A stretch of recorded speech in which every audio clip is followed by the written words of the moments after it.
ವೀಕ್ಷಕರೇ, ಕರೆಮ್ಮ ನಾಯಕ್ ಅವರು ಒಂದು ಸತಿ ಈಜಾಡೋದಕ್ಕೆ ಅಂತ ಹೋದಾಗ ನೀರಲ್ಲಿ ಮುಳುಗ್ತಾ ಇದ್ದಾಗ ಈ ತಾತ ಕಾಪಾಡಿದ್ರಂತೆ. ಈಜ್ ಬರಲ್ರಿ ಕರೆಮ್ಮ ಅವರಿಗೆ? ಮೊದಲು ಬರ್ತಿದ್ವಿ ಸರ್, ಸಣ್ಣಕ್ಕಿದ್ವಿ. ಇಲ್ಲಿ ಮೊಸರು ಕಾಲ ಸಾಲಿ ಹೋಗ್ತಿದ್ವಿ. ಹೋದ ಕಾಲಕ್ಕ ಮತ್ತೆ ಅಲ್ಲಿ ಅವ್ರದೇ ಬಾಯಿ ಇತ್ತು. ಅಂದ್ರೆ ಈಸ್ಕಲಿಕ್ಕೆ ಹೋಗಿ ಮುಳಕ್ ಹಾಕಿದ್ಲು. ಬರೋದಿಲ್ಲಮ್ಮ ಅಂತಂದು ಎಳ್ಕೊಂಡ್ ಬಂದ್ವಿ, ತಕೊಂಡ್ಬಂದ್ವಿ. ಈಗ ಅವ್ರು ಹೇಳಿದ ಕುಟುಂಬದವ್ರು ಮತ್ತೆ ನಮ್ಮ ಅವನ ಮಕ್ಕಳವ್ರು. ಅಂದ್ರೆ ಅವ್ರು ಹೇಳಿದ್ದೆಲ್ಲ ಸತ್ಯನೇ ಅದ.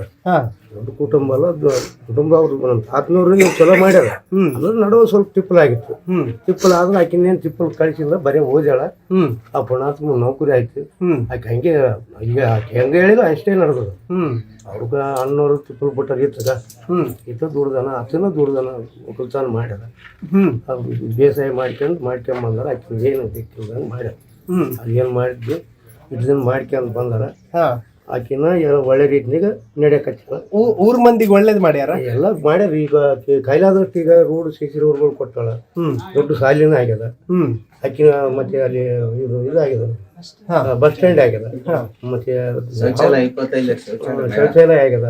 ಇಂಥವೆಲ್ಲ ಮಾಡ್ಯಾಳ. ಫಿಲ್ಟರ್ ನೀರಿಂದ ಒಂದು ಮಾಡ್ಯಾಳ. ಎಲ್ಲ ಊರಿಗೆ ಮಾಡ್ಯಾಳ. ಯಾಕಂದ್ರೆ ಇಲ್ಲಿ ಸಣ್ಣ ಹಳ್ಳ್ಯಾಗ ಈ ಹಳ್ಳಿಲಿದ್ದ ಹೋಗಿ ಒಂದು ಅಧಿಕಾರಕ್ಕೆ ಅಂತ ಹೇಳಿ ನಾವು ಒಂದು ಅಧಿಕಾರ ಮಾಡ್ತೀನಂದ್ರೆ ಆ ನೆನಪು ಹಾಕಿ ಉಳಿಸ್ಕೊಂಡಾರ. ಅದು ಮಾಡಕ್ ಹಚ್ಚಾಳ. ನೀವು ಜನ ಅವ್ರ ಜೊತೆ ನಿಲ್ತೀರಿ ಯಾವಾಗ್ಲೂ? ನಾವು ಯಾವಾಗ ಇದ್ದೀವಿ ನಾವು. ಅವ್ರು ಮತ್ತೆ MLA ಆಗ್ತಾರಾ? ಅದು ಆಗ್ಬೋದ್ರಿ. ಅವ್ರದ್ದು ಅದೃಷ್ಟ ಇದ್ರೆ ಮತ್ತೆ ನೀವು ಸಪೋರ್ಟ್ ಮಾಡ್ತೀರಾ? ಸಪೋರ್ಟ್ ನಮ್ದು ಯಾವಾಗ